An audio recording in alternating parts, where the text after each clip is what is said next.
오늘은 평신도 주일 예배로 평신도 주일은 평신도가 예수의 제자로서 청지기로서 선교와 봉사를 통하여 하나님 나라를 이루어가는데 쓰임을 받고자 하는데 그 의의가 있다고 이야기하고 있습니다. 평신도 주일 기간 중에는 예배의 모든 순서를 평신도가 주관하게 되어 있어서 감히 제가 이 자리에 서게 되었습니다.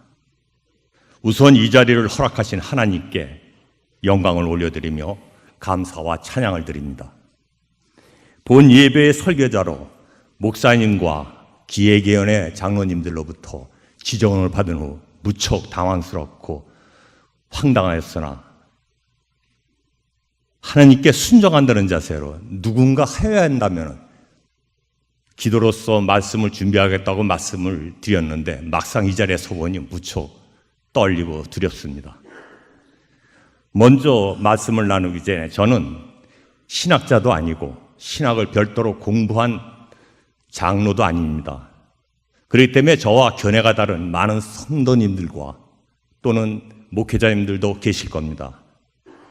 그러나 견해가 다르다고 해서 이렇구나 하고 이야기하기 전에 이렇게 해석하는 사람도 있구나 하고 이해하여 주셨으면 감사하겠습니다. 이제 말씀을 갖고 은혜를 나누고자 합니다. 예수님께서 보이신 기적에 대해서 모든 것에 아멘으로 화답하는 사람도 있지만은 어떤 기적 중에는 마음 깊은 곳에서 믿기지 않아 불편하는 사람들도 있을 것입니다. 오늘 본문의 오병이어의 기적이 이런 기적이 아닐까 생각이 됩니다. 그런데 4대 복음서 모두 공이 이 기적을 기록하고 있습니다.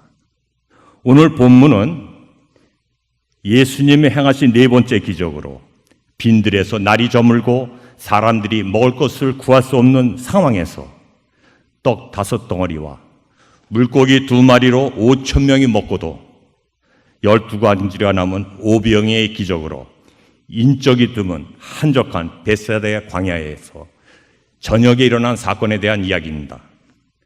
본문을 자세히 살펴보면 예라는 의문의 내용이 발견하게 됩니다. 저자는 우리에게 무엇을 전하고자 하셨을까? 우리들 한번 묵상하시면서 주님의 말씀을 갖고 은혜를 나누고자 합니다. 왜 많은 사람들은 먹을 것도 없이 예수님을 보려고 빈들에 모였을까? 왜 예수님은 12제자 중 하필 빌립을 선택하였을까? 왜 어린아이는 아무도 준비하지 않은 식량 오병이어를 갖고 있었을까? 왜 예수님은 오병이어를 통하여 우리에게 무엇을 말하고자 하셨을까? 등등. 본문 주석을 보면은 예수께서 행하신 오병이어의 사건은 예수가 생명의 근원이심을 나타낸 것이 중요한 주제입니다. 그러나 표적 자체에 대해서는 학자별로 크게 3가지 다른 견해를 갖고 있습니다. 첫째 견해는 사람들 마음속에서 발생되었다고 보는 견해입니다. 대중들은 이기적이어서 실제로 많은 사람들은 떡과 물고기를 갖고 있었는데 없는 척하고 있었다는 것입니다. 그래서 예수께서는 이 이기적인 사람들에게 자기 희생적 태도를 유도해내셔서 그들 자신들이 소유하고 있는 떡과 물고기를 서로 나누게 하였고, 그래서 음식은 모든 사람들에게 충분했을 뿐더러 먹고 남은 정도라고 하는 사실이 증거가 된다는 견해입니다. 두 번째 견해는 이 사건은 떡과 물고기를 분배받은 사람들이 거룩한 교제를 경험케 하는 성례적 식사로 보는 견해입니다. 세 번째 견해는 성육신 하신 하나님의 아들 예수라는 점을 우리에게 나타내시려고 나타내시려고 한 사건으로 보는 견해입니다.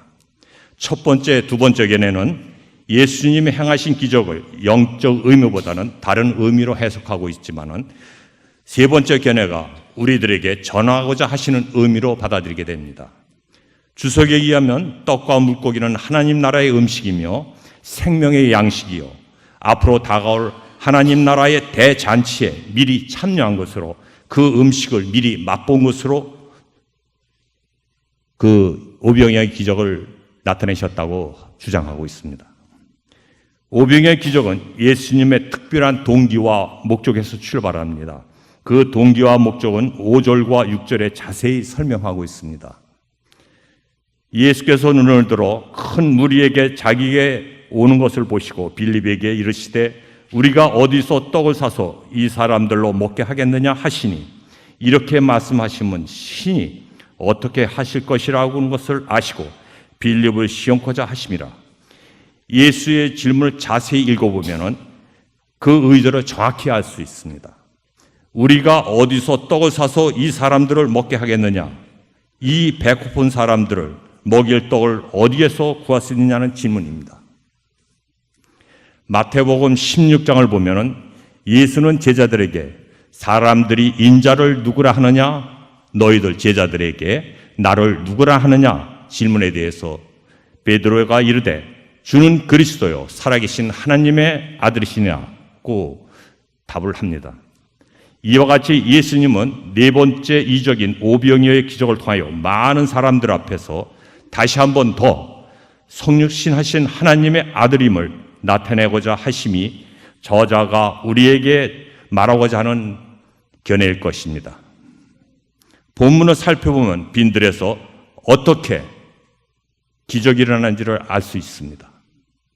여러분의 인생의 빈들에도 본문처럼 기적이 일어나기를 바랍니다.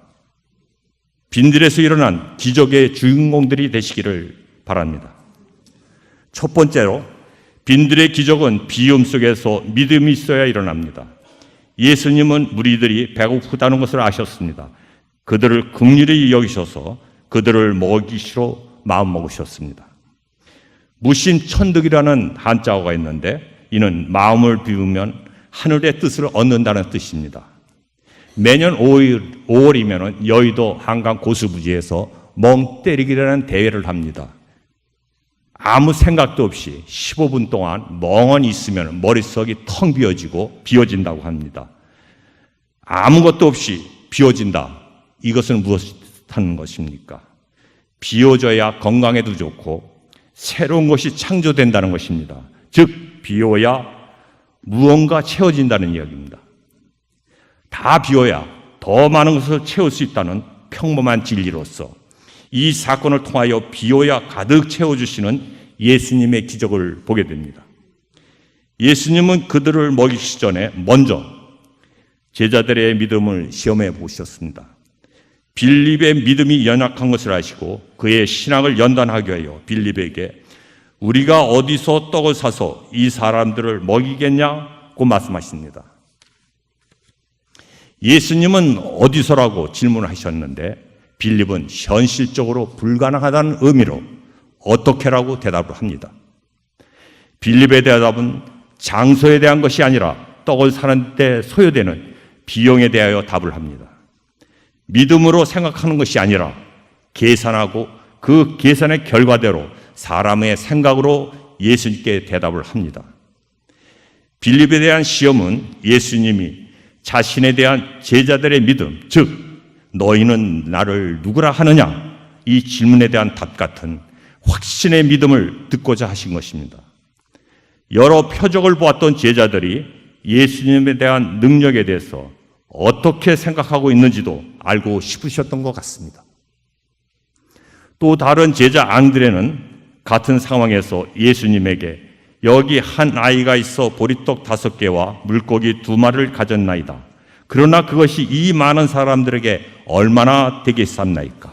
앙드레는 비록 얼마 안 되는 양식이지만 그것으로 예수님이 많은 무리들을 먹이실 수 있을지 모른다는 반신반의하는 믿음으로 하긴 하는데 뭔가 하는지는 잘 모르죠. 본문의 기적은 빌립이나 안드레의 작은 믿음 때문에 만들어진 기적이 아닙니다. 주님의 믿음 때문에 만들어진 기적입니다. 즉 하나님 아버지께서 행하여 주실 것이라는 믿음 때문에 만들어진 기적입니다. 먼저 믿음의 행동을 주님은 하셨습니다. 기적이 일어나기 전에 먼저 떡을 가지고 감사의 기도를 드리셨습니다. 먼저 감사의 기도를 들으셨다는 말은 주님은 기적이 일어날 것을 믿으셨다는 말입니다. 믿음은 우리들을 하나님의 능력에 연결시켜주는 수도관과 같습니다. 아무리 수도꼭지가 좋아도 물탱크와 연결되지 않는다면 수도꼭지에서는 물이 나오지 않습니다. 두 번째로 빈들의 기적은 작은 거로부터 일어납니다. 지금 예수님 앞에 보리떡 5개와 소금에 절인 물고기 2마리가 받쳐져 있습니다. 보리떡이 무엇입니까? 유태인들의 주식은 밀가루로 만든 빵이며 보리떡은 가난한 집에서 아이들에게 간식으로 주기도 하고 나귀에게도 먹이게 하는 가난한 자들의 음식, 즉 보리깨떡입니다. 이곳에서 물고기는 원어로 옵사리온인데 이는 소금에 절인 물고기라는 뜻으로 가난한 자의 주식입니다. 가난한 사람들이 한 끼 식사입니다. 그런데 이 보잘것없는 음식에서 기적이 일어난 것입니다. 내가 가진 것이 작아도 보잘것 없어도 주님을 믿고 그것을 사용하면 주님은 그 작은 것을 통해서 큰 일을 하십니다. 엘리자베스 노벨이라는 사람이 쓴 조금이라는 글이 있습니다. 설탕을 조금 써도 음식의 맛을 낼 수 있습니다. 비누를 조금 써도 몸을 깨끗하게 만들 수 있습니다. 햇빛이 조금 비춰도 새싹에 힘차게 자라날 수 있습니다. 연필이 조금 남아도 아름다운 글 한 편을 쓸 수 있습니다. 양초가 조금 남아도 주위에 환한 빛을 밝힐 수 있습니다. 라는 글귀를 보면 내가 가진 것이 작다고 아무것도 하지 않는다면 우리는 주님 앞에서 실패자가 될 것이고 세상 앞에서도 실패자가 될 것입니다. 빈들의 기적은 작은 것부터 일어나는 사건입니다. 세 번째로 빈들의 기적은 감사와 나눌 때 일어납니다. 11절을 보면 예수께서 떡을 가져 축사하셨다고 했는데 여기서 축사는 감사의 기도를 말합니다. 아직 기적이 일어나지도 않았는데 먼저 감사의 기도를 드리셨습니다. 아직 일어나지 않은 일을 일어난 것처럼 믿고 미리 감사하는 것입니다. 본문에 나오는 어린아이는 주님에게 자신이 먹을 보리떡 5개와 절인 물고기 2마리 모두를 내놓았습니다. 그리고 주님은 그것에 축사하시고 제자들에게 그것들을 나누게 하셨습니다. 신기하게 나누면 없어지는 것이 아니라 나누면 또 생기고 또 생겨서 5,000명이 먹고도 12광주리가 남게 되었습니다. 나눔은 헌혈과 같습니다. 헌혈하면 피가 모자란 상태가 지속되는 것이 아닙니다. 새롭고 깨끗한 피가 만들어져서 오히려 더 건강해지는 것입니다. 나누도 마찬가지입니다. 내가 가진 것을 나누면 내 것이 없어지고 나는 궁핍해지는 것이 아닙니다. 새 피가 만들어지듯이 하나님의 새롭고 풍성한 공급이 있는 것입니다. 그래서 이전보다 더욱 풍성해집니다. 나눔은 씨앗을 뿌린 것과 같습니다. 한 알의 밀알이 땅에 심겨지면 그 밀알이 썩어서 없어지는 것이 아닙니다. 거기서 수십 배, 수백 배의 열매가 나오는 것입니다.